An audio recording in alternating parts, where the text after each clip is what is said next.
Analisa Falas. Analisa Falas.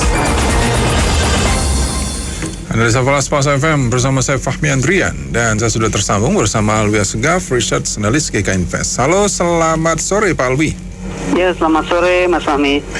Kita lihat hari ini benar-benar cukup lumayan terpuruk rupiah kita 14.683 dan bukan hanya terjadi pada rupiah tentunya, euro, pound sterling dan mata uang lain juga begitu turun tajam ya. Tapi kalau Anda melihat Pak Alwi, kita ke rupiah dulu, apa yang terjadi sebenarnya dengan rupiah ini? Ya, kalau kita lihat memang pelemahan rupiah hari ini lebih banyak ya dipengaruhi oleh faktor eksternal ya, di mana mencuatnya kembali ekspektasi kenaikan suku bunga yang lebih agresif ya, itu kembali jadi bayang-bayang kekhawatiran pasar, dan ekspektasi tersebut muncul ya setelah rilis data CPI Amerika Serikat ya yang Jumat lalu, yaitu yang naik melebihi perkiraan. Jadi laju inflasi Amerika Serikat di bulan lalu atau bulan Mei itu meningkat 8,6% ya secara year on year ya. Ini lebih tinggi dari perkiraan pasar yang hanya memperkirakan kenaikan 8,3% ya. Dengan rilis data tersebut itu membuat pasar makin yakin ya bahwa The Fed ya akan menaikkan suku bunganya secara agresif ya. Bahkan menurut CME Fed Watch ya, peluang kenaikan Fed Fund Rate sebesar 50 basis point itu saat ini berada di kisaran 76,8%. Bahkan tidak hanya itu, sekarang ada perkiraan lain ya, yaitu The Fed bisa saja menaikkan suku bunga sebesar 75 basis poin ya, meskipun probabilitasnya sekitar 23,2%. Dan dengan adanya ekspektasi kenaikan suku bunga tersebut, nah ini terlihat respon pasar ya, respon pasar di mana yield obligasi pemerintah Amerika Serikat untuk tenor 10 tahun. Nah, kalau kita lihat hari ini sudah naik di atas 3,2% ya. Ini menandakan bahwa ekspektasi terhadap kenaikan suku bunga yang agresif ini semakin tinggi, dan peningkatan yield obligasi Amerika Serikat ini tentunya membuat sentimen negatif ya buat rupiah, karena biasanya ketika yield tinggi maka spread antara yield obligasi kita dengan yield obligasi Amerika Serikat itu akan menyempit, sehingga bisa dikatakan nanti imbal hasil yang ditawarkan oleh emerging market termasuk kita menjadi tidak seksi lagi, sehingga mendorong capital outflow ya. Belum lagi sentimen lainnya yang juga turut membebani aset beresiko adalah karena rupiah ini erat kaitannya dengan aset beresiko, yaitu adanya lockdown kembali ya di beberapa kota di China. Jadi pemerintah Beijing menunda kembali rencana pembukaan sekolah-sekolah ya yang tadinya direncanakan hari ini. Kemudian kasus terbaru di ibu kota China tersebut dilaporkan ya sebanyak 33 kasus ya pada hari Minggu. Nah, berbicara mengenai COVID juga kita lihat dari dalam negeri juga ini kabar yang tidak menggembirakan ya, karena meningkatnya kembali ya kasus COVID ya juga ini semakin memperberat sentimen.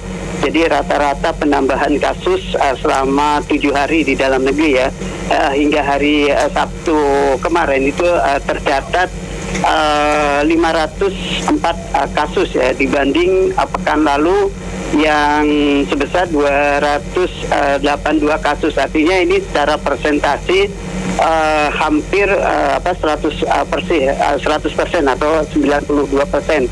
Nah ini juga menambah kekhawatiran tersendiri ya dari sisi internal. Pak, terakhir kita lihat pergerakan komoditas ini sudah cukup serius ya naiknya ya. Kita lihat oil Brent sudah tinggi sekali. Begitu juga dengan emas yang sepertinya hampir mau menuju ke rally-nya kembali. Tapi saya nggak tahu apakah ini akan terjadi atau enggak. Tapi kalau Pak Alwi melihat sendiri apa yang terjadi Mbak dengan kedua komoditas ini?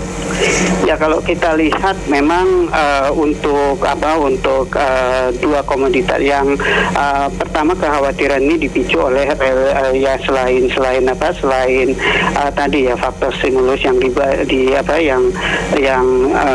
sudah digelontorkan, juga ini ditambah dengan kenaikan harga minyak ya di tengah krisis energi ya yang diakibatkan oleh perang Rusia Ukraina. Jadi untuk ke depan ya, selama krisis ini masih belum berakhir, harga minyak masih tetap bisa mendidih, artinya masih bisa naik ya. Ya mungkin beberapa hari ini koreksi karena tadi ada lockdown di China ya yang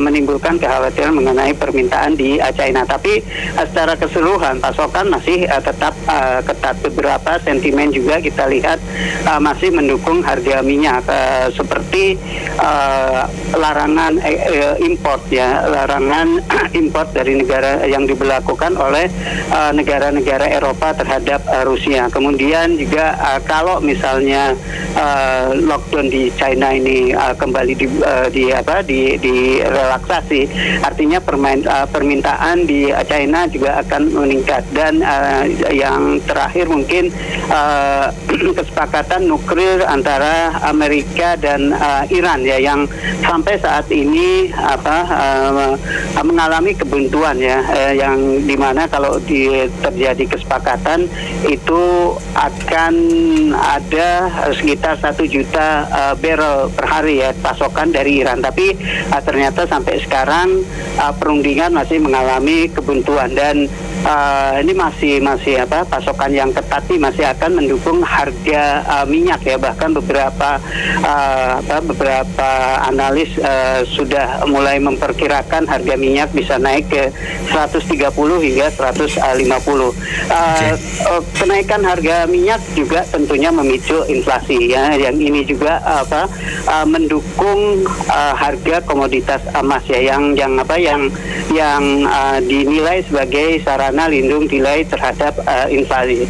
Kemudian inflasi yang tinggi juga ini akan menimbulkan atau memberi efek ya terhadap perlambatan ekonomi global yang tentunya bisa mengarah ke arah resesi ya. Sementara emas sendiri merupakan aset yang diburu ketika terjadi gejolak ekonomi ataupun gejolak politik.